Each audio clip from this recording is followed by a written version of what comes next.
The UAE is a country that doesn't care how many Africans die along the way. If they get their way economically and they're able to buy politicians and buy militias and stuff like that, they will do it. And the whole idea that it's an unsustainable, volatile thing. So something like this could even drag Kenya into a regional war.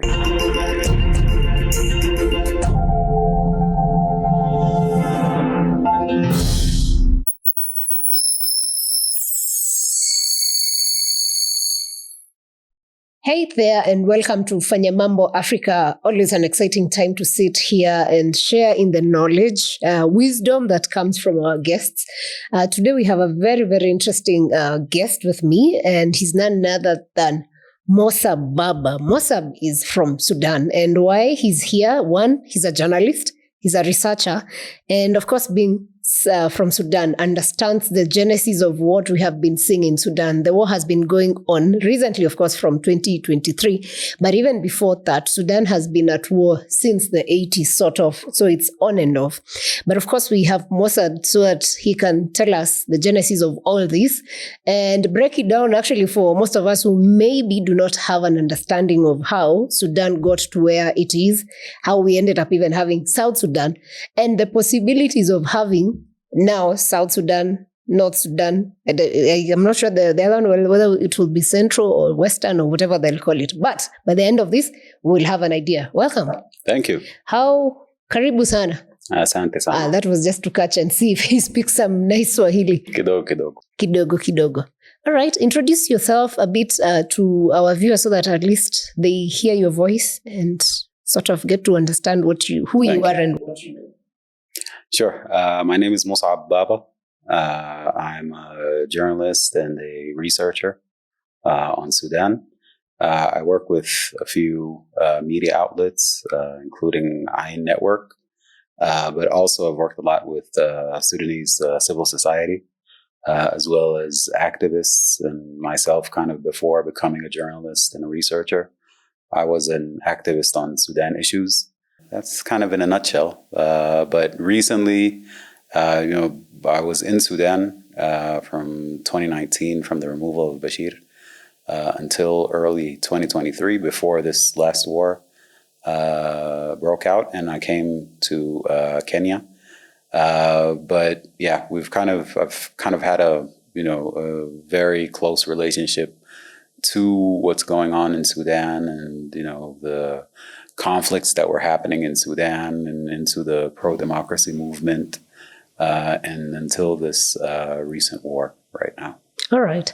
So, of course, we know about the war in the 80s. And, of course, if people don't know, it's good we give them some history. But before we go to that, how did Sudan end up to have a war just the other day in 2023, which... it looked like it was short term, but we're still talking about a 2023 war in 2025. That's 2 years on. How did you end up here? So Sudan it's always had a problem, even in 2019 when Bashir was removed. None of the fundamental problems with governance in Sudan were ever solved, including things like war crimes, and going back, restructuring the country so that it's not a military dictatorship. All of these issues have never been fully resolved. In 2019, Bashir was removed as a head, but his structures remain there. There are structures that have been oppressing people for 30 years, and for even going back before Bashir's era, since there was Nimeri and these other military dictators. There have been some fundamental problems with the governance of Sudan, the military, the theocratic rule of having political Islam governing the entire country, not being able to manage diversity, corruption, of course, mass corruptions. So all of the kind of the symptoms of neocolonialism in Sudan. The British left in 1956. But then all of the forces that have been there in Sudan have been acting as kind of, internal colonizers on the people themselves. So it's become then kind of a self-induced, injury on the country. But, the main issue was always the problem of military rule and authoritarianism. So there would be brief years of democracy. In 1964, there was a popular uprising, and then a military dictatorship came in 1969. And then again, there was a popular uprising in 1985, but then Bashir came in 1989. And this generation, the popular uprising in 2019, but then a coup right away in 2021 happened. So it's always been a perpetual cycle of military dictatorships that are centrally, governed, and ideologically they're a theocratic kind of dictatorship. So it's been on and off. Yeah. Just for people who, I'm sure the biggest population now probably in Sudan is also the young people, just like it is in Kenya. Yes. How would you describe the presidency of Bashir so that we get to a point where now he's told we can't have this leader anymore, he needs to go to jail? Yeah. So it was a gradual deterioration of the country. I don't know, Kenyans, you might be maybe a little bit too young, but to remember the Naivasha Agreement in 2005. So the Naivasha Agreement in 2005 actually ended the war with South Sudan, which continued for 22 years. So the Naivasha Agreement was the South Sudanese leadership under John Garang and the northern leadership under Bashir, and they actually stopped that war. But the problem is, even before that, in 2003, the Darfur War broke out. So also you might remember the Darfur genocide in the 2000s. It gained a lot of international attention, but it was almost like we would, before one peace agreement would happen, another war broke out.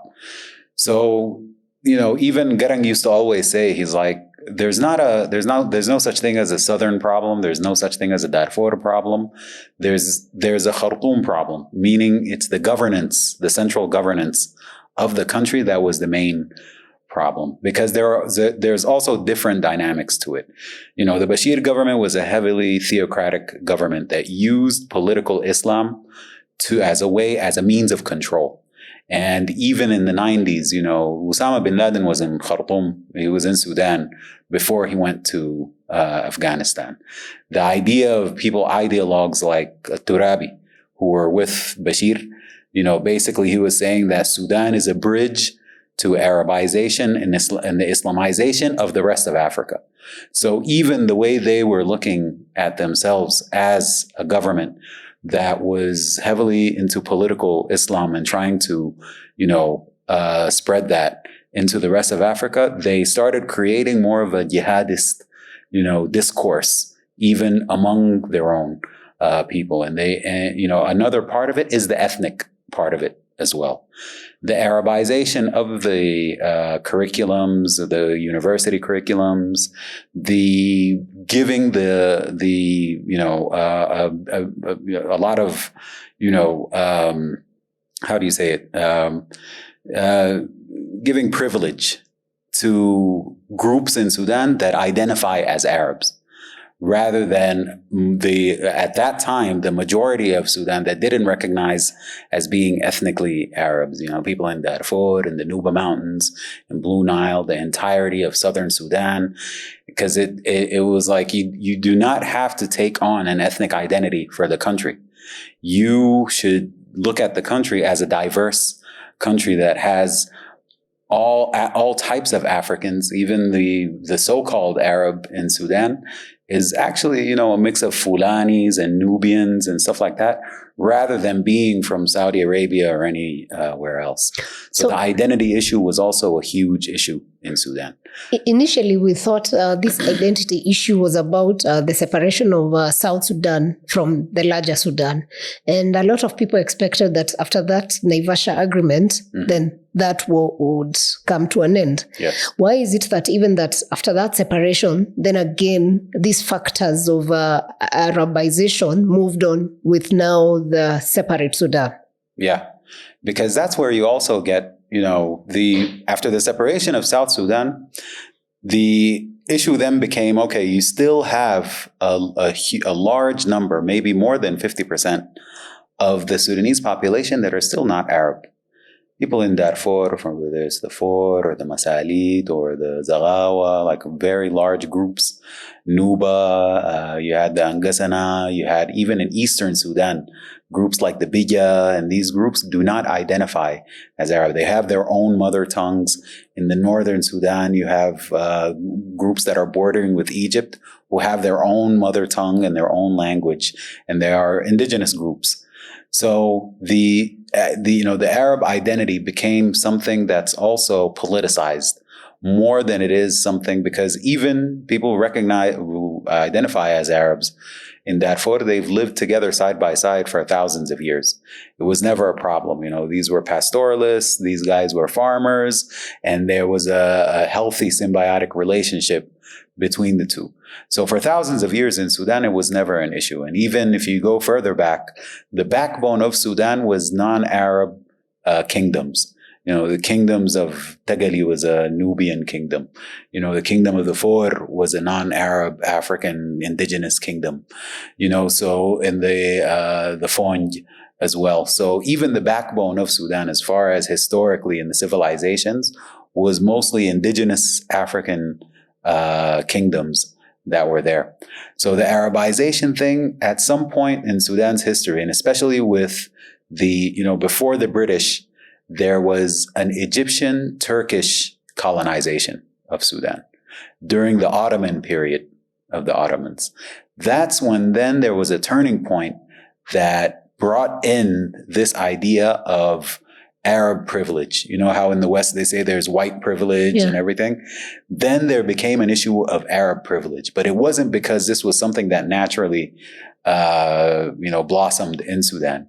It was also a political tool, so that the Turco-Egyptian, condominium, or the Turco-Egyptian colonization can now create some compradors or some local loyalists that would work for them.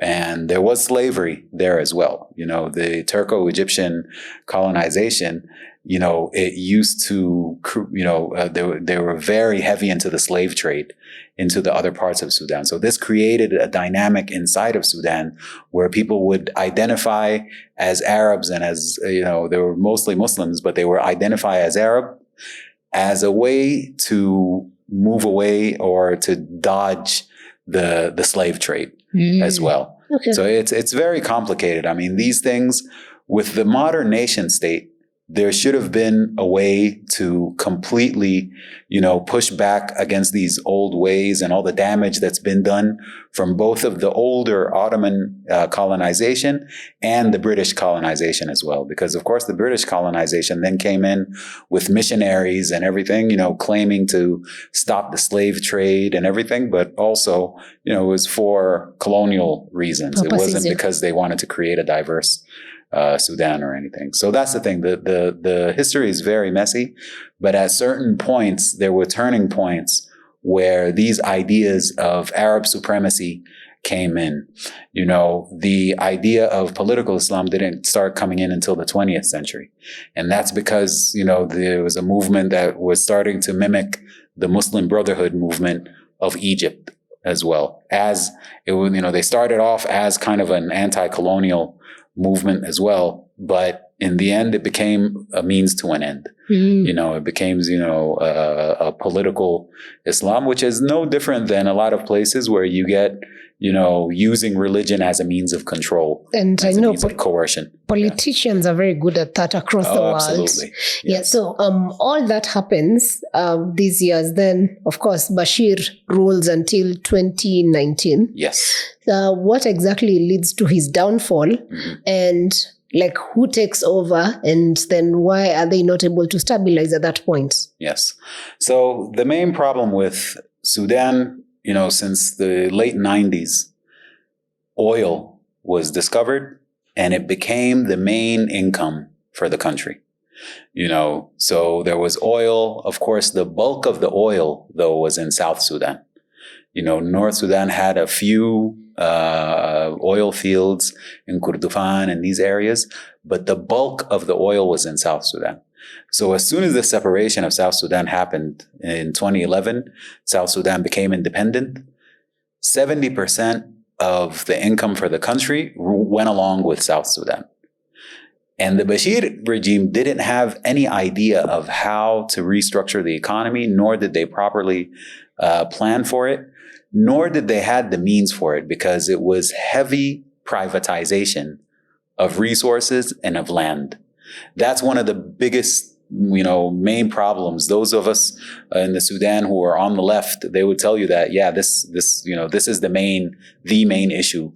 And in a sense, they're correct, because if you take Sudan is mostly an agricultural country as far as the people and the land that they're on and their lifestyle and stuff like that. Most of Sudan is an agricultural economy or pastoralist groups. You don't have enough. We thought there's a lot of resources. There is. Oil and gold and... There is. But then what started to happen, and this again goes back to the whole neocolonial model, where countries would make deals with the Bashir government, and the Bashir government would give them very large amounts of land. So if you look at the different economic sectors, you have Sudan has one of the highest foreign-owned lands in all of Africa. So basically, especially for the Arab countries, like the Gulf countries, because they're very arid countries and they don't have a lot of agriculture. So they would come and take over very large agricultural schemes in Sudan and cultivate those lands and use it for export. So it was not benefiting the local farmer, especially in Eastern Sudan and Gadarif and in Blue Nile and in northern states and these areas. They would sell off, or, they say, okay, not selling off completely, but they say, okay, it's a 99-year lease for these countries. So you have that. You have gold mining, for example. After the separation of South Sudan, gold started becoming the main export. After South Sudan became independent and they took the oil, so the main export in Sudan has become gold, because there's a lot of gold in Sudan. But again, these mining operations would be foreign-owned mining operations. The U.A.E., Russia. These were kind of two of the main culprits when it came to taking these gold resources. And of course, it's for export as well. So instead of developing projects locally where the local people would actually be invested in it and actually work on it, they were just used as cheap labor to be able to mine the gold. And even most of the gold mining is artisanal mining. So it would be just people manually digging for the gold rather than it being something industrialized in these areas. As well, the things like gum arabic. Gum arabic from the acacia trees in Sudan is a huge export. Sudan is the #1 exporter of gum arabic. But it's also gradually became privatized and smuggling from these same military forces, from the army and from the RSF as well. So this is after Bashir exits? No. This is before Bashir exits. So these are the things that led to people, the discontent with Bashir and going out to the streets and wanting to remove him. Yeah, okay. Because since 2011, there's been a constant economic degradation in Sudan. So increased impoverishing of people, increasing selling off land and resources to foreign nations. And basically nothing was actually happening in Sudan. There you see a lot of flight. There has been a brain drain in Sudan as well. People would leave, anyone who's educated or people who have, who are, well qualified professionally and stuff, they would just leave the country. But the main thing was also the corruption. So all of these deals like this, the selling off of the resources of the country and the land of the country by the Bashir regime was also, it was done in a very corrupt manner, where you started seeing now a very big disproportionate, gap between wealthy and the poor, or the proletariat, as our leftist friends like to call it. But initially, this wealth gap was increasing. It was ever increasing. So you'd have a ridiculous, like for example, real estate prices in Sudan. The real estate prices, you would find average houses for $1 million. But you're like, okay, who in Sudan can actually afford this?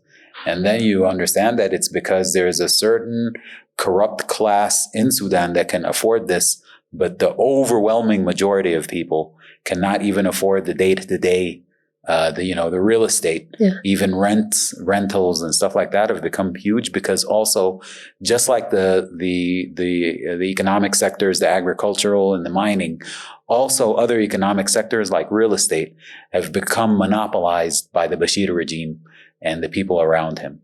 So it was an overall situation where the new generation woke up, and all of a sudden they're looking around and they see this extremely corrupt, government that's been siphoning off resources and, agricultural land and real estate and trade and things like that. And, they see their people being impoverished more and more as time goes on. So that's why in 2019, they basically, and this, this is for the urban dweller.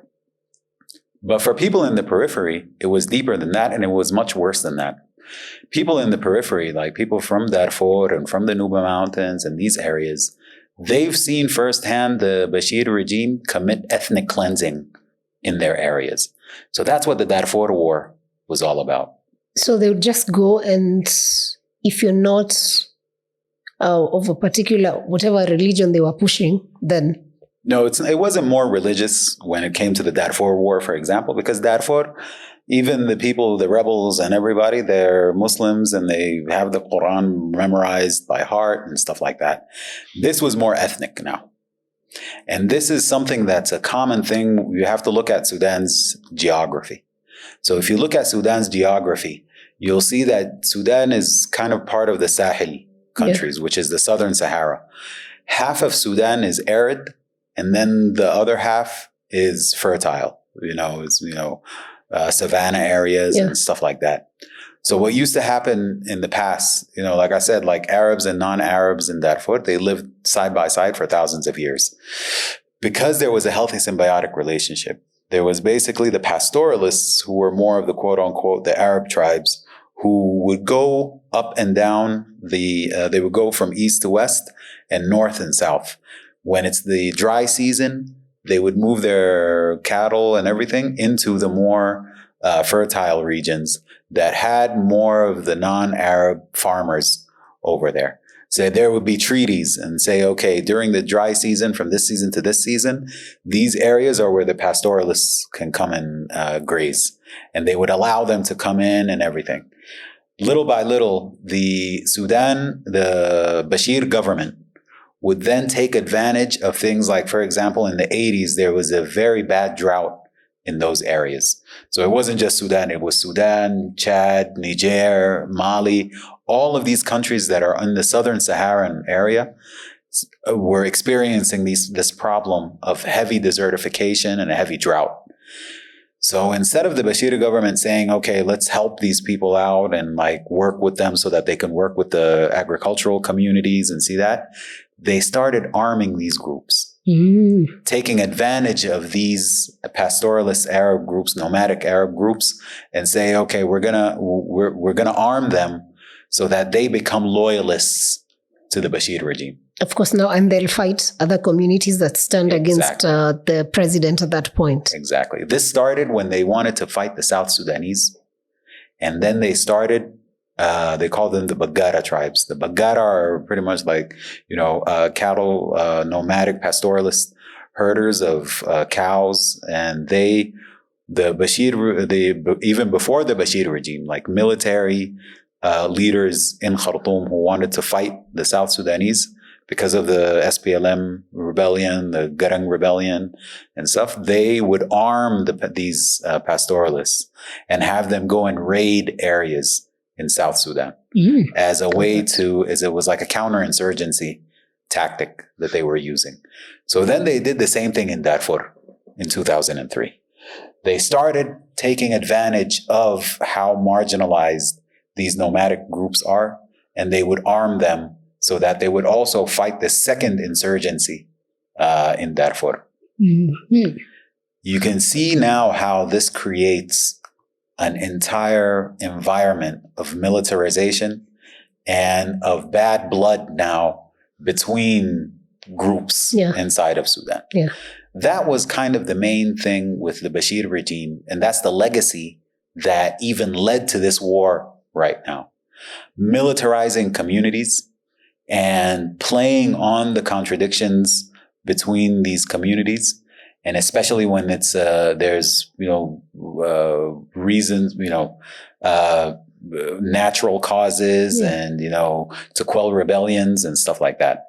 So the idea of moving out, not operating as an official military, and now arming tribes and arming tribal leaders and stuff like that has been like a 40-year legacy in Sudan, that by Bashir and some of his predecessors as well.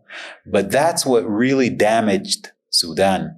And what now the young people also were looking at it and saying, okay, so the only way that you can actually have any kind of rights in Sudan is if you pick up the AK-47 and start organizing with your tribe, organizing with your clan, and basically everybody's out for themselves. So the idea of a country with institutions has been little by little been dissolved. That was the hope that was instilled in 2019. When the movement happened to remove Bashir, it was like finally, after all of these years, now we can finally start creating a democratic country. We can start having institutions. We should have some kind of retribution or truth and reconciliation for all of the victims of the Bashir regime. We should there's technology. Now we can actually start creating healthy relationships and partnerships with outside countries instead of selling off resources and land to them. This was the goal of, I don't know, in Kenya, it's now the Gen Zs who are pushing that 2019 must have been the millennials of Sudan. Because even the millennials in Kenya are part of the fight. So when these young people go to the streets, because I know they did demos for is it 6 months? Before? 5 months of demonstrations, yes. Yeah, before the president could get off. So of course Bashir is out, but then again the generals that take over, or is it the civilians? What happened? The generals basically. So here's what happened. The millennials or the Gen Zs of Sudan, they weren't alone, because there was a huge opposition to Bashir. There was both armed opposition and there was, civilian opposition to Bashir. Yeah. So you had the armed oppositions in places like Darfur and the Nuba Mountains and Blue Nile and these areas. But you also had a lot of political parties that were in Khartoum, and they would get arrested and they would get harassed. But towards Bashir's later years, he actually wanted to, bring them to some kind of dialogue. And the opposition guys? Yeah, okay. The opposition. Some of the opposition are older parties that were there for since independence. Some of them are newer political parties. There's even a Communist Party. There's some parties that are more religious based as well. So it was a wide array of political parties that were actually in opposition to Bashir. Political parties as far as, armed and unarmed civilian groups. In addition, there was other things. Sudan always had a very strong civil society, for example. So, lawyers, journalists, there was a long legacy of that. But also, for example, the student movement. There was a very strong student movement in Sudan, especially in the universities, because a lot of the political parties had student wings as well. So as much as the Bashir era was, very repressive and everything, the resilience of Sudanese, because they have a legacy of that. From 1985, there was a popular uprising as well. And in 1964, there was also a popular uprising. So you, as a young person, you would have your uncle and your grandfather and your grandmother and your aunt, you would find people from the older generations who are like, oh yeah, we're going to go out to the streets again. Okay, let's go. You have our blessings and here's how you do it. And, organize and keep yourself safe and stuff like that. So it's almost like a generational, legacy in Sudan of this idea that we are coming from a long line of resistance and liberation, and we're not going to stop. And one generation is going to pass on the torch to another generation. So that's the thing. In 2019, it was in kind of a accumulation of a lot of that then coming to a head. Because since 1985, there hasn't been another popular uprising. So that was clearly an older generation. It was like they say, like the baby boomers and stuff like that. Even us, Generation X, it wasn't really us who were out in the streets at that time. But we saw that up front, all of us when we were kids. I'm a little bit older. I'm in my 40s, but I remember as a kid that, seeing the remnants of the Nimeri regime in 85 and stuff as kids, smelling the tear gas and everything like that. So it's kind of ingrained in our minds that this is happening. But that's the thing. Like once the 2019 came out, it was an accumulation of all of that. And then Bashir was removed as a mix of two factors. One factor, and the bigger one, was the first time in Sudan's history that everyone around Sudan was agreeing that we should remove Bashir. And because it was a nonviolent uprising, more people were able to join. There were a lot of armed uprisings against Bashir, but because the armed uprisings is a very specific thing, only certain people are able to actually take part in that. And it's mostly communities that are heavily affected by the Bashir regime and stuff like that. But this nonviolent movement was actually brought in so many people who never used to even pay attention to politics. But now that's just sounds like Kenya's Gen Z. Sounds familiar. Yeah, relatable, totally. Yeah, so that's the thing. And even the diaspora, for example, there's millions of Sudanese who are outside of Sudan. And they're looking at it also like it's about time, because, we keep looking from the outside in and we see the country just deteriorating time and time again. So once the 2019 uprising happened and Bashir was removed, then it was, like I said, it was a mix of this huge, big movement that happened. But also now the military, we're starting to look at it like, okay, so we can just remove Bashir and people will be happy. Like if we just take him out, take him to jail, and then we're like, okay, now Bashir is gone, so everybody now just go back home. Everything is fine now. But people are like, no, we want a civilian government. Part of the reason we don't want Bashir is because we don't want a military dictator who doesn't even have a bachelor's degree to be able to control the fate of 40 million people. We have so many qualified people. We have people who are solving economic problems in other countries, but through the UN and the AU and stuff like that. But they're not given a chance to run the country at home. We have people who are Nobel Prize winners, as Sudanese and stuff, but they're never given a chance in a government like Bashir's government because it's a military government. So how do we do that transition from having military rule to going to a civilian-led government? There are other factors like in the region as well. Like, for example, in 2018 was the first time in 30 years or so where Eritrea, Ethiopia, and Somalia started to have peace, ending the wars between them and having someone like Abiy Ahmed, he's not purely a civilian, but in the end, like that whole movement of him making peace with Eritrea, making peace with Somalia having the wars ending and now moving towards a transition. So there was also a sense of euphoria in the whole region of looking at it saying, okay, so why don't we start doing this democratic transition? When Sudanese, they look at Kenya and they see that there's like clockwork, there's elections every 5 years. It invigorates people and they're able to choose and stuff like that. As much as, Kenyans might see that the political process is flawed, but there's a basic requirement. There's a basic structure of having elections, of having peaceful transfers of power, of stuff like that. And that's what Sudanese, for entire generations, they've been robbed of that completely. So to be able to do that, there had to be then, how do you deal with the military? Yeah. Like when you go out and protest, people go out and they protest for a long time to be able to clearly tell the government and tell the world that this guy does not represent us and we want him gone. But how do you physically now remove the military from power? That was the tricky part. So what the opposition, the civilians did was say, okay, let's do a transitional period. Transitional period would be 5 years. Was it 5 years? Yeah, a transitional period but that's what was agreed upon. Oh, okay. We're going to come why that didn't actually happen.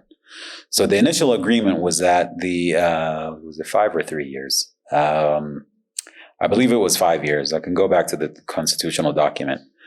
But basically, the military, they would create a sovereign council that would include civilians and military. But the leadership of that sovereign council would be the military for a certain period of time, about, I believe it was supposed to be 2 years. And then after that, the civilians would take over the government. And guess what happened? Of course, when it was time to give power to the civilians, that's when the military did a coup.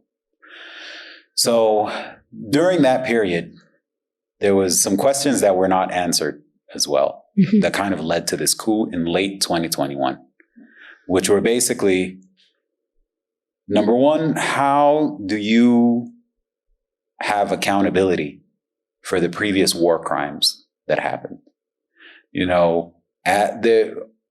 All in all, during Bashir's regime, there's probably about 3 million people that were killed as part of Bashir's war against his own people. And before the war, for example, even like in 2019, you had Darfur alone had like 3 million IDPs who were kicked off of their lands and they had to go in IDP camps. How are they going to go back? Who is going to hold accountable the people who actually committing the crimes? Yes. Yeah.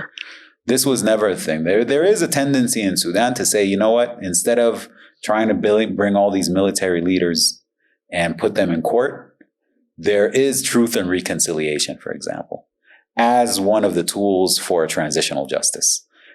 Come and confess your crimes.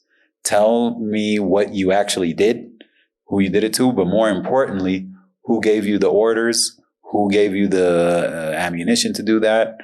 How do you actually start reconciling, have a general reconciliation among Sudanese?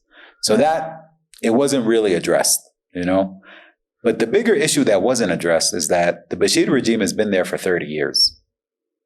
He molded the army to be loyal to him. He molded the entire public sector, different government, security forces, police, all of these people to be loyal to him. How do you dismantle that? Do you do something like, when the US, when they went into Iraq, a de-Baathification? Will you remove a certain political party? Do you do like after the Nazis were in power and, do Nuremberg trials and outlaw the Nazi party and stuff like that? Do you do something like what was done in Rwanda and in South Africa? For example, in South Africa after apartheid, having truth and reconciliation, things. So there was a lot of ways that it could have been actually solved, both the issue of accountability and how do you remove the Bashir loyalists. But none of that was done. It was still, because you had so many political parties that now came in to the government, and they were all worried about, like, will they stay in power or not? So it's basically the politicians who missed the opportunity to bring peace because of, obviously, everyone wanting to be in power. Yes. Chances are. The politicians, they took a very soft stance, and they didn't want to miss the opportunity of creating a transitional government. Even though all the protesters and the entire streets and people who were in the peripheries and in the marginalized areas, they were telling them, do not accept a partnership with the military. You know. So that was the call from Sudan people. Yes. That was the call from Sudanese people. They were saying, we do not want these guys in power. We don't form a civilian government and put it in front of them. And then not only are all the Sudanese behind you, but the whole world is behind you. Everyone, the African Union is behind you. You know, the African Union kicked out Sudan because of the coup. Yeah. You know, the whole countries in the region wanted a healthy democratic Sudan instead of this crazy Bashir regime, generals and stuff like that. So that failure is what now leads to having the army as the lead of the nation. Exactly. They didn't look at it. They thought that this transitional period is non-reversible. They basically in 2019 thought that this partnership with the military is a healthy thing, even though there is some armed opposition that never joined the government in 2019. They were telling them that this is going to lead to a disaster. This partnership that you have with the military is going to lead to a disaster. We're not going to join until we actually do an agreement that would restructure the security sector completely. That would, first of all, declare Sudan as a secular democratic country, so that we don't get people who are religion hustlers to come in and take advantage of people and take advantage of religion and stuff like that. But more importantly, the security sector reform was the more important thing. So they were basically telling them that you can't have a partnership with a Bashir-era army that's been loyal to Bashir for 30 years. But then that does not happen. That doesn't happen. And when it doesn't happen, now we have the generals. Were they both of them? Do they take over Both, together, or what yes. happens? They were part of the same government, military part of the government in 2019. In 2021, together, they overthrew the civilian part of the government. And they threw them in jail and everything. So this is General Hemedti and Hemedti and Burhan. Burhan, yes. Yes. Okay. Both of them together.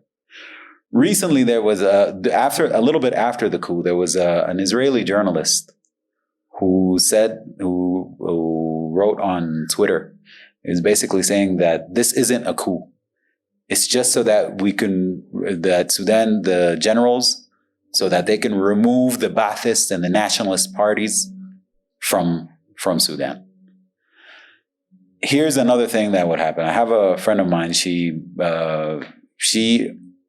diagnoses the war that's going on right now as a regional counter-revolutionary war. So basically, if you think about it, for decades, Sudan has been selling off its land and its resources to these regional powers, to the UAE, to Saudi Arabia, to Egypt, to all of these countries. They're economically benefiting from Sudan a lot. Yes. So the more there's a military in control that they can control as well, then they would want that to maintain, to keep that. I'll give you an example. In 2014, Saudi Arabia and the UAE started the war in Yemen. They would actually bring, both from the army and the paramilitary RSF, thousands of troops to go and fight the Yemenis, the Houthis. So this is usually a very crazy thing. Like if you think about it, that Saudi Arabia and the UAE are fighting the Houthis in Yemen, but they're using Sudanese troops to fight this war for them. And of course, the US is also like greenlit that war and is providing Saudi Arabia with weapons and everything like that. So basically, not only has there been a siphoning off of resources, but there's also been creating a militia state itself, turning Sudan and its military apparatus into mercenaries for hire. So your own army, Sudanese, become mercenaries for the West and the UAE, basically. Exactly. Just before we go, because I'm going to touch on that, but before we go to that part in full, where does Burhan and Hemedti come to a crash, or what happened so that they separate? Because now what we know is we have the army and we have the RSF. Yeah. So in 2021, they did a coup against the civilians. Yes. Now, the coup, there was always this idea that the Bashir era, forget about the military for a minute. Let's look at the political factions. The biggest and most organized political party in Sudan was the National Congress Party, the NCP, which was Bashir's party, but it was basically the Islamist movement in Sudan. Now, when we say Islamist, it doesn't mean just like Muslims or Sufis or anything like that. We're talking about hardline Muslim politicians who are using Islam as a way to control the masses. And they basically they don't believe in democracy. They don't believe in any of that. They have been in power since the late 70s. So this has been with Western support. You know how like recently people have been talking about how, like, for example, the U.S. created ISIS, how the U.S. created the Taliban in Afghanistan, how the U.S., if they want to fight any kind of left forces or nationalists, they would then look for any group that would take money from them and be able to fight their wars, right? In Sudan, it was no different. At the late 70s, and this is kind of a very important period internationally, because this is the dawn of the neoliberal era. This is the dawn of the era where there has been a consolidation of power. The Soviet Union was starting to decline. And now you have Western capitalism and imperialism expanding into all these regions. So now you have there was a period of peace in Sudan in the late 70s and throughout the 70s. But in the late 70s, this is where the Islamist movement in Sudan started getting together with the military and creating a power structure in Sudan. This, when I tell you that there's a long history of opposition in Sudan, both armed opposition and civilian opposition, it was specifically against this unholy alliance between hardliner, theocratic political Islamists and the army. This is what brought Bashir even in 1989. Yeah. So once this party took control in the late 70s, by 2019, it was still the largest and most organized political party in Sudan. They've been able to kind of, fly under the radar because they would bring Bashir and put him up as a figurehead. Once he's removed, it doesn't matter because they're already there. And since 1989, they've been able to penetrate the entire public sector. So they've been able to penetrate all the ministries, all of the banking sector, the military, the national security. They had a huge national security apparatus.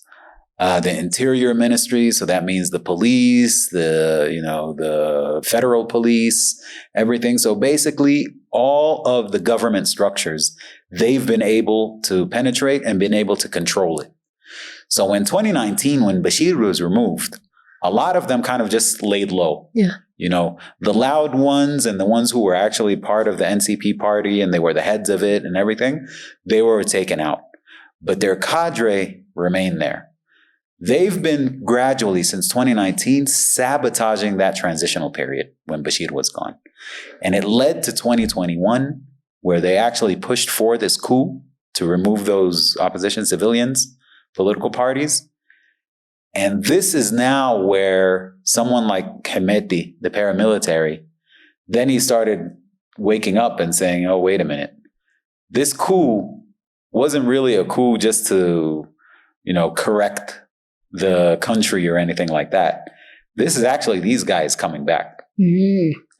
So then when the idea came that, okay, you did the coup, And basically what Burhan and these guys were saying were that, this coup is so that because these politicians, these corrupt politicians, they're the ones that are tanking the economy and everything. And then even after the coup, months and months after the coup, there wasn't any economic, reform or anything like that. So then the conversation became, okay, obviously these civilians are not the reason why the economy is bad or why there's, flare-ups. And there were even scuffles here and there between tribes and stuff like that because of the economic situation. So then the civilians came in and the politicians started saying that, okay, let's create a framework agreement where we do a multi-year plan to deal with the core problem, which is the security sector. Dissolving the paramilitary and creating one single army. And at the same time, getting the army out of the economic sectors. If you're a merchant, you be a merchant. Yeah. You can't be a military person and be a merchant. You can't be a military person and be a religious leader. You can't, there has to be a separation of these different aspects and separation of the power. The only problem was that the paramilitary RSF had vast amount of resources.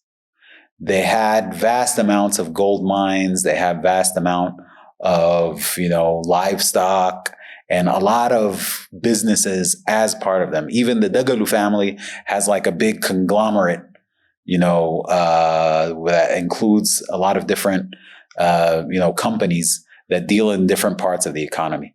At the same time, on the military side, the military is one of the biggest, exporters of timber, of gold. So it's kind of like now you're starting to look at it and it's kind of the, two faces of the same coin, which is like, two military powers that are there and controlling big parts of the economy.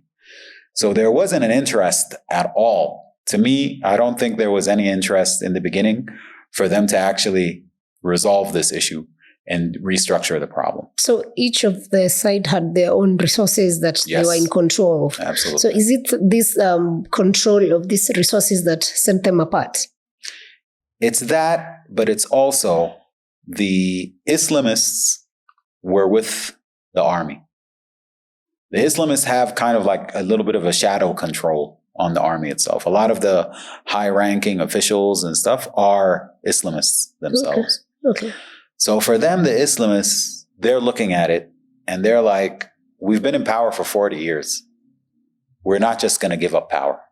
So that's how they kick the Hemedti group. They provoked the Hemedti group because they were looking at it like this. If they provoke Hemedti's group, they know that Hemedti's group, Janjaweed, the Janjaweed are known since 2003 to ransack villages and to be guns for hire, basically. They know if they provoke them and they're unleashed on the population will then want anyone to come and save them. And in this case, they want the army.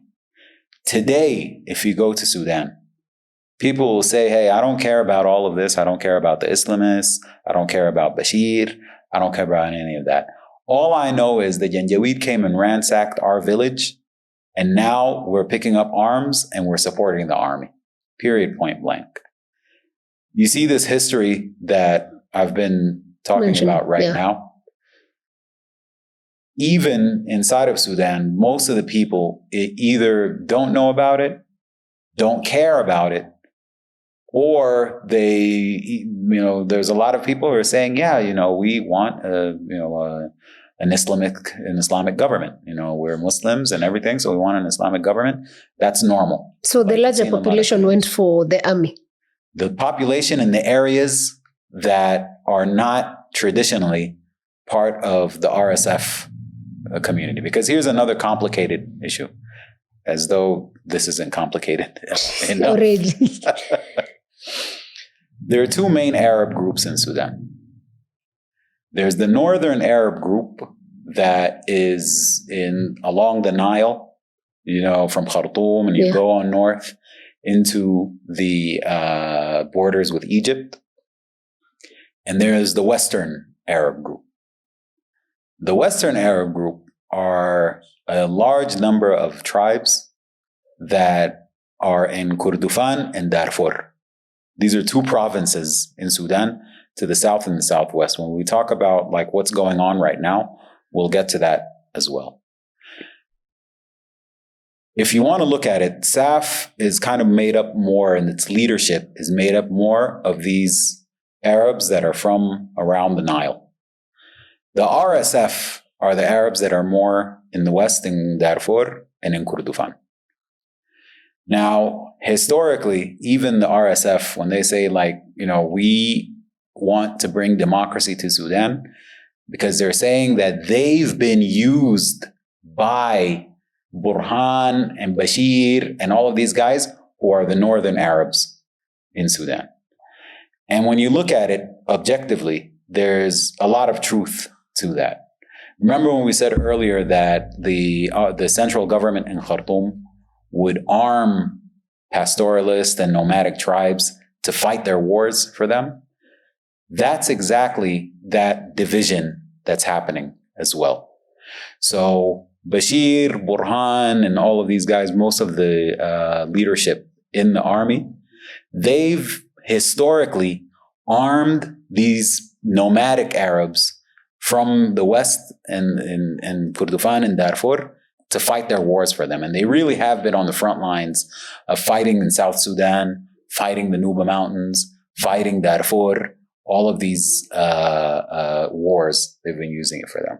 And I'm just wondering now, when they couldn't sort of agree, is it at that point that the two now generals decide to mix them up? I mean, for Burhan to, of course, pay the part of these other guys, and these other guys to, of course, keep fighting, imagining we are working towards a common goal. That's what used to happen. In the current, I'm asking, in the current. No, in the current, now they're against each other. Oh, so it's now the two factions fighting. The RSF and Hemedti have now recruited very large numbers of these nomadic Arabs, these pastoralist Arabs, while Burhan has relied mainly on the northern Arabs, the Rivarian Arabs as they call them, but along with areas that are not part of the Western Arabs as well. I wish we can bring up the map so we can actually show where these things are. But if you look at the map of Sudan as it is right now, so the northern areas from Khartoum up north, these areas are mostly now in the current war loyal to the army. In addition to areas in the middle of Sudan, like where my family is from, in an area called the Jazeera. They are been ransacked by the RSF, but then they picked up arms, and now they're part of a lot of them have been recruited into the army. But now, of course, this war has been going on since 2023. We're now in 2025, and we have seen even the UN calling out for the end. Like a lot of these agencies are saying this war needs to come to an end. But the other conversation that is happening is that there's going to be a separation of Sudan again. Mm-hmm. First separation was when the deal was signed in Naivasha. We got South Sudan. Now we have Sudan. What are the possibilities of now Sudan being divided again now so that we can have maybe 3 Sudans? Yes. And in line with that, the RSF has been making statements in Nairobi. They even signed, I think, a constitutional agreement, something in Nairobi. How does that play in? Okay, yeah. So to talk about what's happening in Nairobi, we also have to talk about now a third actor in between. We've already kind of covered the army and the RSF, the differences between them and everything. So one of the main actors in this Nairobi declaration is the Sudan People's Liberation Movement, North. So this is the same SPLA that was in South Sudan, led by Garang. But now these are the groups that are geographically in Sudan, in the Nuba Mountains, in the Blue Nile, and these areas. They've been calling for not only the removal of Bashir, but they've been calling for a democratic, secular state in Sudan. A lot of people were shocked when they came and signed with the RSF a constitutional document, basically to establish a new government that would be, parallel to the de facto government that's led by Burhan. There's certain things that Burhan and the de facto government have been doing in order to exclude the people who are in the areas controlled by the RSF and also by the SPLM North. Like, for example, they created a new currency. And of course, if you create a new currency and while you're at war, and there's entire regions of the country that are not going to be able to use this currency, then basically you're pushing these people towards separation. Yeah. If you are saying people from these areas cannot get passports or national IDs or anything, again, that's a very fundamental thing where you're pushing these people towards a separation. The other sinister thing that's been happening, there's been a lot of talk from northern Sudanese and Sudanese in the center who would say that, historically, our problem is these people from Darfur. If Darfur separates, let them separate. They're warlike, they're always causing problems, this, and that. And anyone else who wants to separate with them, let them separate. Kurdufan, all these areas, let them separate. Of course, it's a very racist idea. And it's also putting the blame on them, even though the arming of them and, fueling these wars was done by the central government in Khartoum. It wasn't done by them on their own. It was always Khartoum was a factor. So there's this attitude from the army that, if we have like the northern states and the Red Sea state and some of the eastern states, we can survive as a country. Let these guys separate. We don't care about them, whatever they do. Historically, that's been the attitude of the Bashir government, is that as long as people in Khartoum are fine, then whatever happens in Darfur or Nuba Mountains, let them fight, let them do whatever, hit them with planes or whatever. That's, it's not the concern of the person in the center and in the north. So the SPLM North, when they came right now, they're saying the RSF committed crimes and everything, but they're a byproduct of the main problem, which is the 40-year rule of Bashir and of his core army and national security and the Islamist party and all of these things. That's the long-term problem in Sudan. Rather than the RSF being nomads who were just conscribed into a war and given arms and, basically they were groomed into becoming bandits. That the SPLM, this is the SPLM North saying that, hey, if we can do a constitutional document with them, if they are agreeing that Sudan becomes a democratic and a secular country, which is one of the things that the Bashir era government and the new Burhan government, they don't want. They still want to be able to use religion as a way to coerce people and as a way to control them.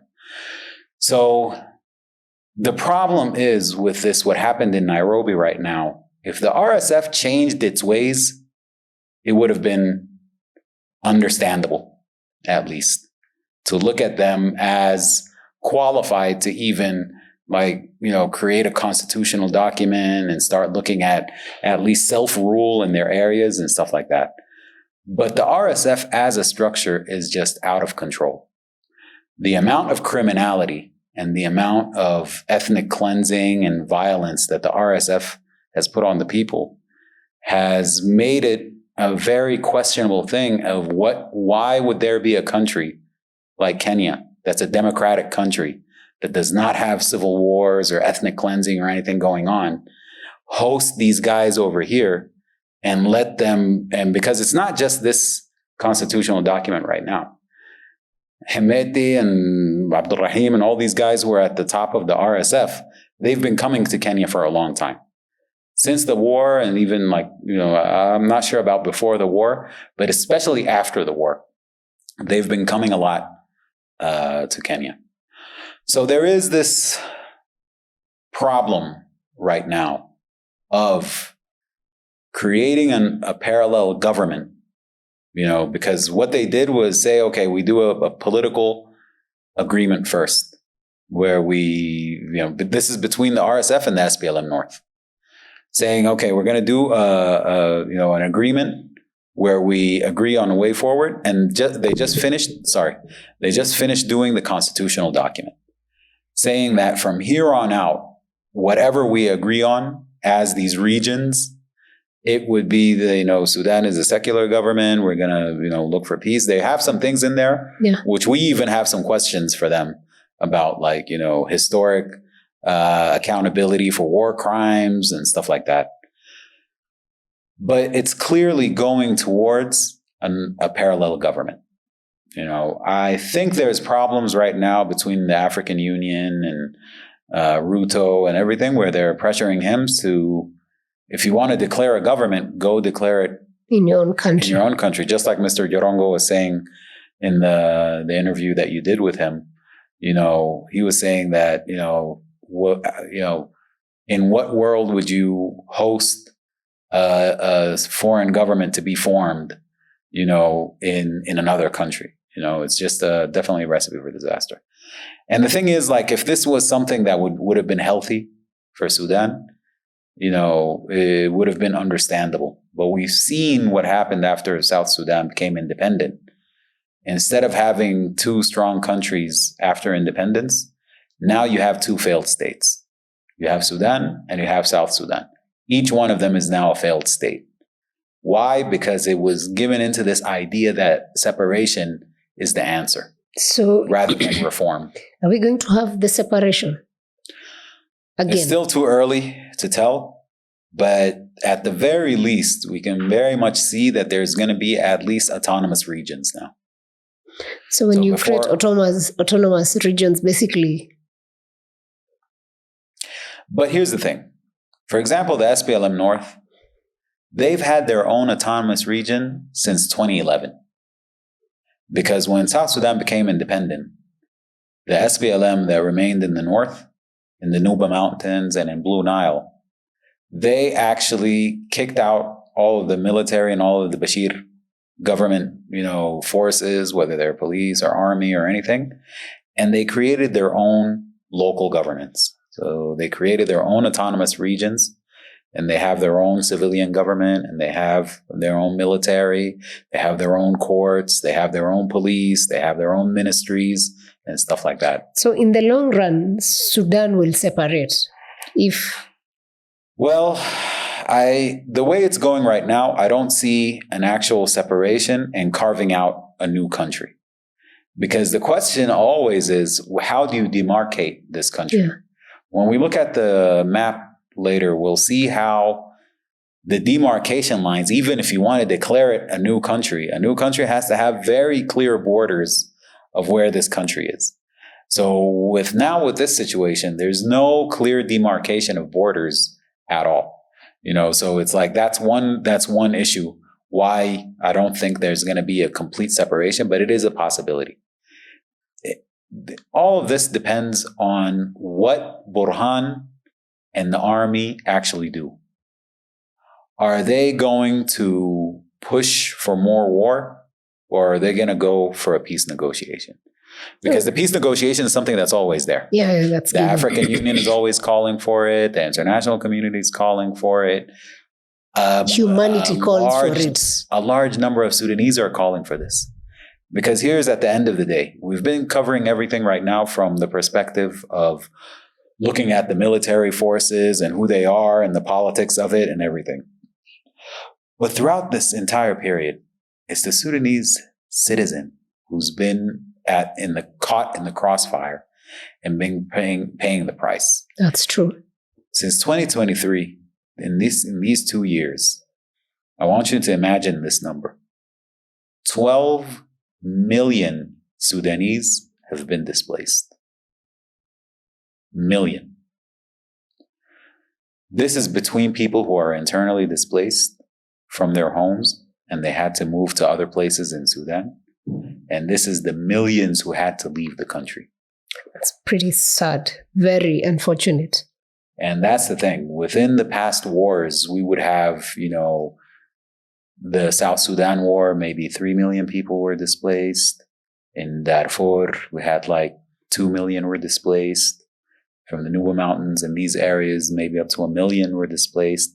But now you have 12 million people being displaced from their homes.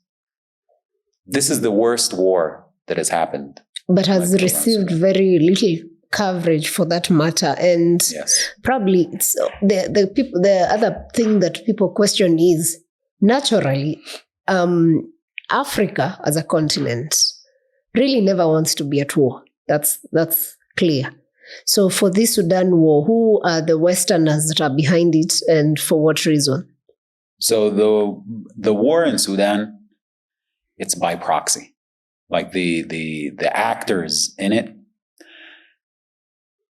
the Gulf countries and Egypt primarily are behind this war. The agitation and the stuff internally, it's mostly the Islamist movement that's behind it. But specifically, if you look at two countries, Egypt and the UAE, they are both, Egypt is primarily supporting the army and the UAE is supporting the rapid support forces, the paramilitary.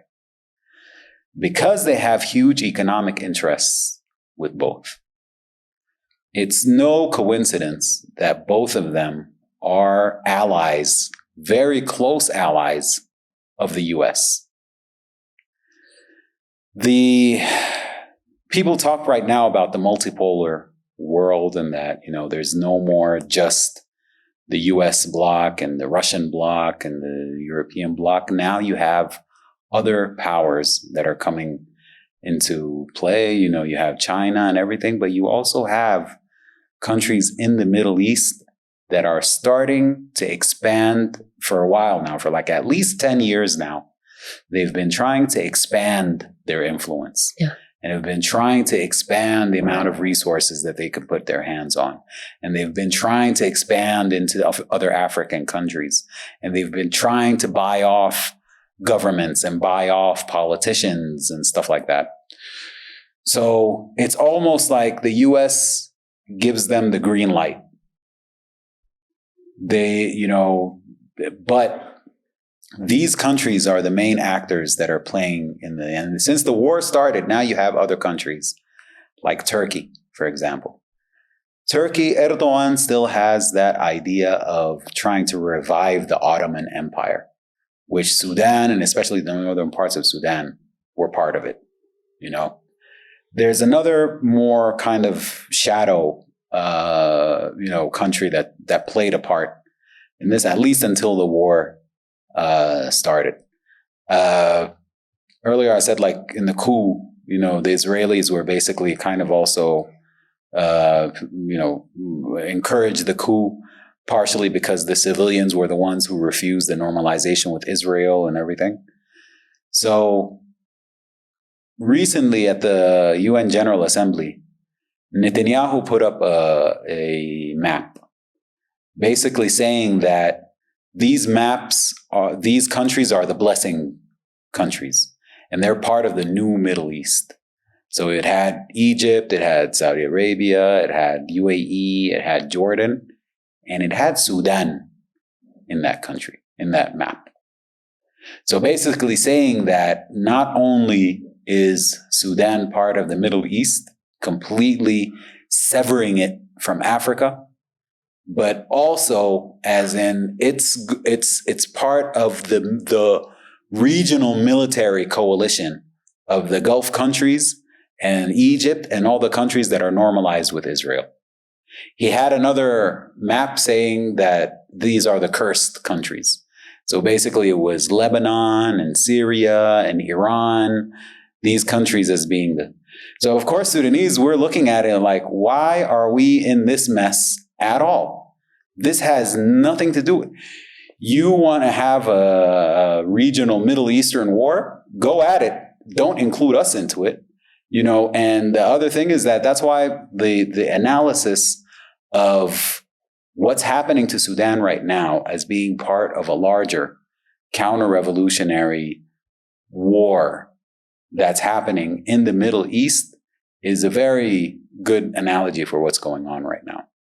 And that's why a lot of people in Sudan have been vying for the fact that bring Sudan back into its natural geography and habitat and connection as being part of Africa, rather than this thing of trying to make us the backyard of the Middle East.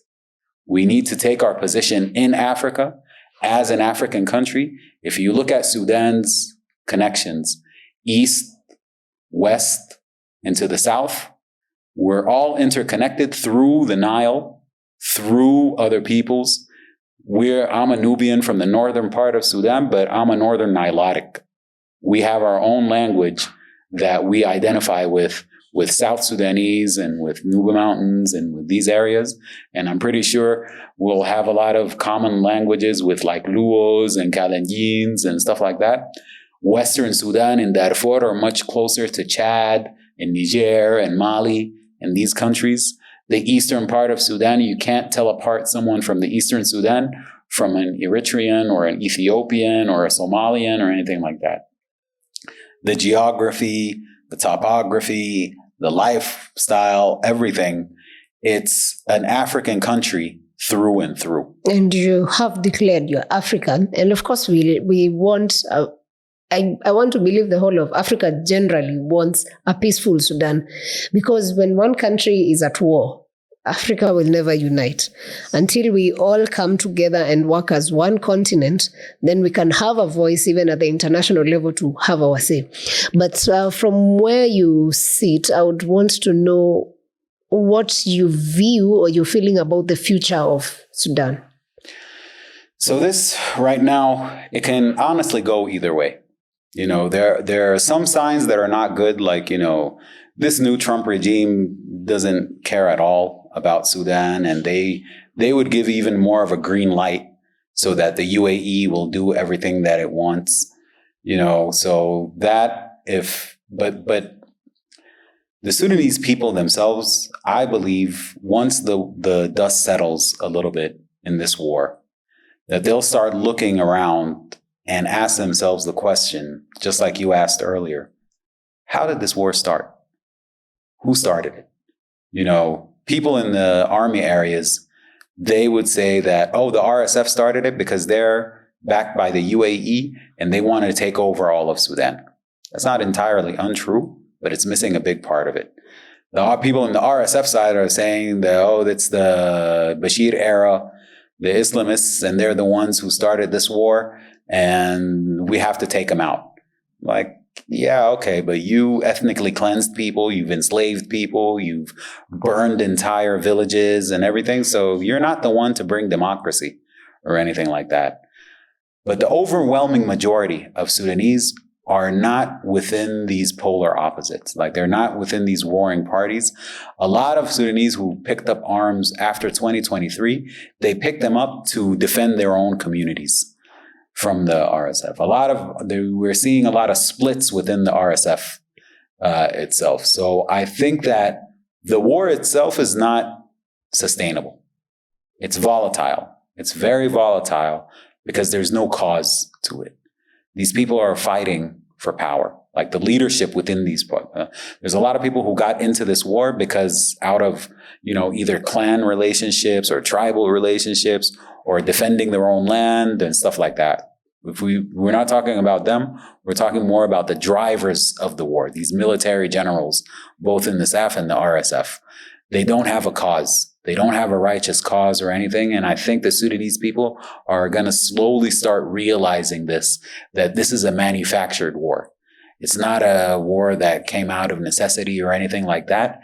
This was actually designed to put down Sudanese, to kill any,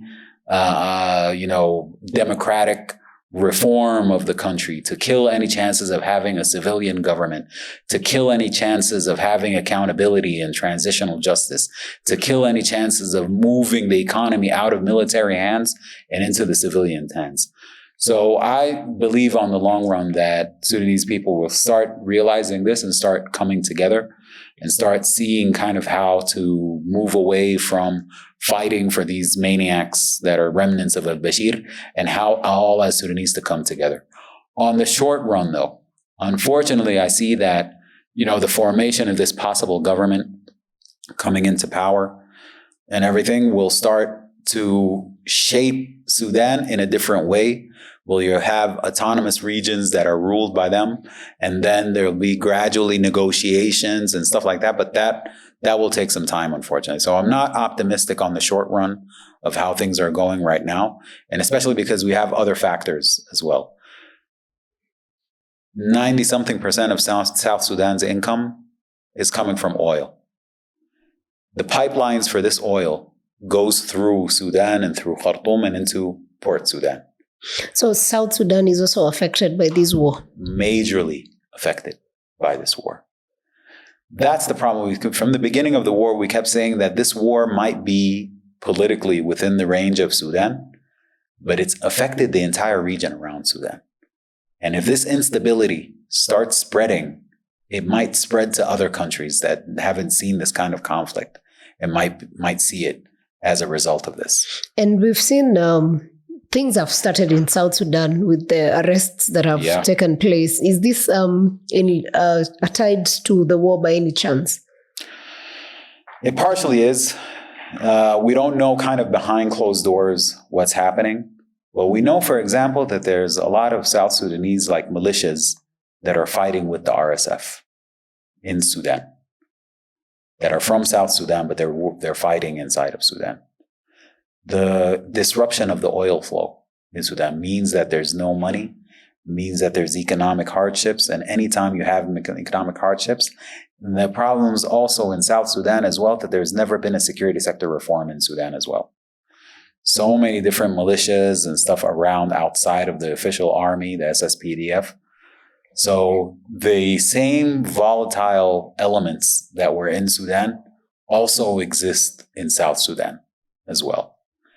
Ethnic problems, tribal warfare, things like that are also there in South Sudan as well. And you have also countries like the U.A.E., by the way, that are trying to take advantage of these situations. So I don't know if you've seen, but like a month ago, there's been reports of now there's a revival of the interest in, instead of having the pipelines in South Sudan go through Sudan, to reroute them and bring them through Kenya, through Lamu. So from, Unity State and, Bahr al-Ghazal and these areas, bring the pipelines through Eastern Equatoria, through northwestern Kenya, all the way through Isiolo, and then out through Lamu. So that South Sudan doesn't have to depend on Sudan anymore for the oil pipelines. So could this be why our president wants really that, what's the name of the president for South Sudan? Salva Kiir. Yes, to resolve the issues with Riek Machar. I see. Africa is... So you see how this is a lot bigger. And even the UAE are offering South Sudan somewhere between $12 and $20 billion so that they can get the oil concessions for years in the future. So a country like UAE is trying to take advantage of this war and trying to buy the loyalty of 3 countries at the same time. I see that. Now, we don't have a smoking gun or any, solid proof of this.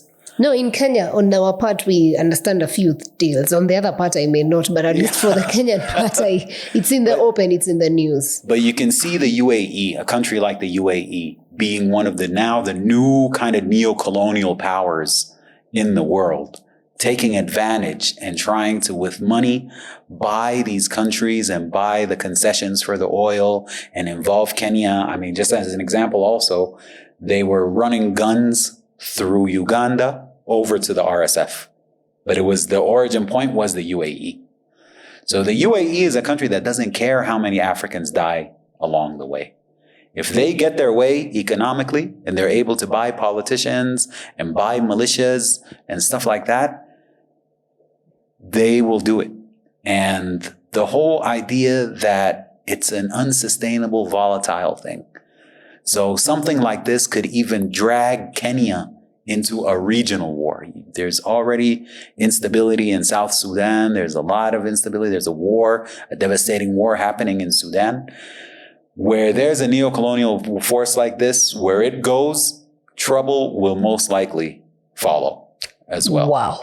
Hey, Mosaab, that has been very deep. I feel like I've gotten so much of a lot that I didn't know. But before we finish, because I feel like we have gone. I mean, we will have him here again some other time because we've gone way over. Yeah, because we can't finish on one episode. However, I would want to know what would be your call to action to IGAD, which of course is the security body across Africa, AU, EAC. I mean, all these African institutions that are meant to put Africa on the table and put it at a stable place.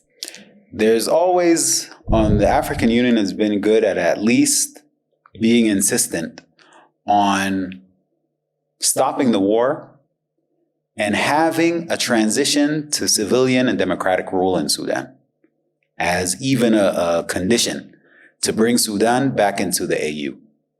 So that's number one. The problem is this has not worked for 2 years now to bring some kind of thing because there's interest that we talked about, like regional interests and stuff at play over here. The second thing is start having a mechanism for protection of civilians in Sudan.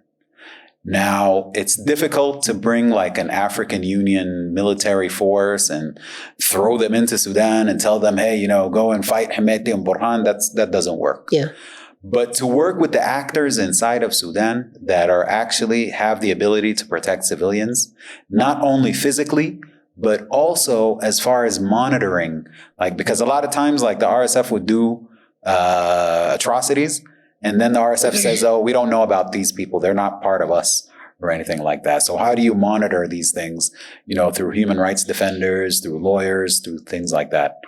But the idea of protection of civilian has to be the main issue that has to be talked about because you can't have 12 million people being displaced and still try everything to say that, oh, we can't have, the only solution is to bring these two generals together and have them sit down.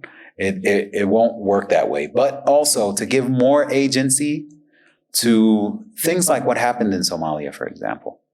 Instead of bringing the military leaders together and coming to a consensus that'll buy them off and everything, there's still the Sudanese population is there as far as traditional leadership, as far as even Sufi leaders.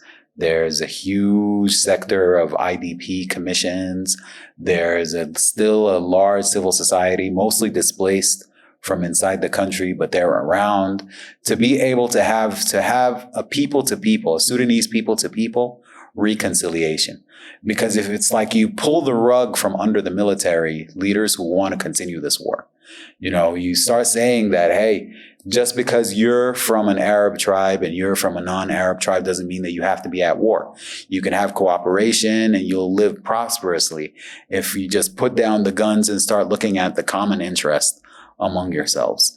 It doesn't matter if you're a Muslim or a Christian or a Sufi or whatever it is.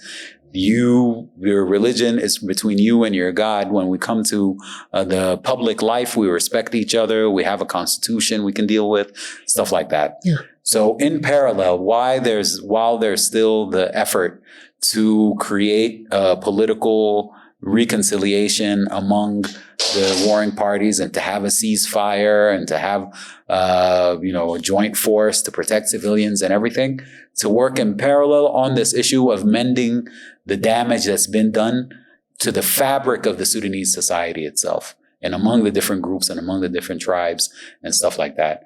And regroup all of those Gen Zs and millennials who went out in 2019 and give them prominence as well. Hear them out. Listen to what they have. Why did they go out to the streets? What were they? Because even now, like a lot of those youth, some of them have even joined the army right now.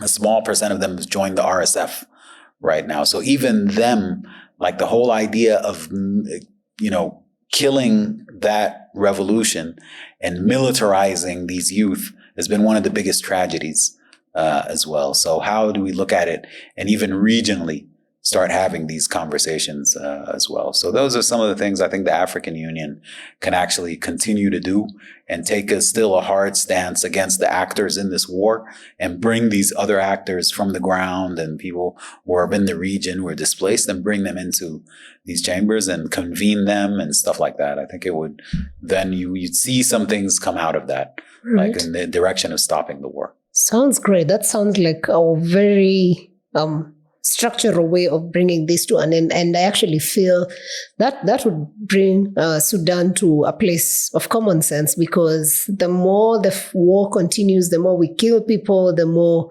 we lose lives, the more the country loses a lot. So over and above to the African leaders across, even to the other presidents across the region, it's time to find a way of silencing the guns, because the more these guns are noisy, the more we're losing as a continent. And I believe, as they say, we only have one race across, and that is the human race. So bottom line, let's find a way of bringing this race to a table where they can talk and have a reconciliation way out. And that way, Sudan will now move like any other African country that's supposed to be moving on the right track. Thank you for watching this to the end. It's been a very insightful conversation. I hope you now understand or have an understanding of this Sudan war and how it started, where we are, and the future that Mosaab hopes among other Sudanese that they want to experience. Thank you for watching. We'll catch you on the next episode, and definitely we shall have him once more time. Free Sudan, free the Congo, free Ethiopia, free Palestine. Free everyone. Yeah, man. Yeah. Thank you so much for coming through, man. Thank you. All Thank right. you.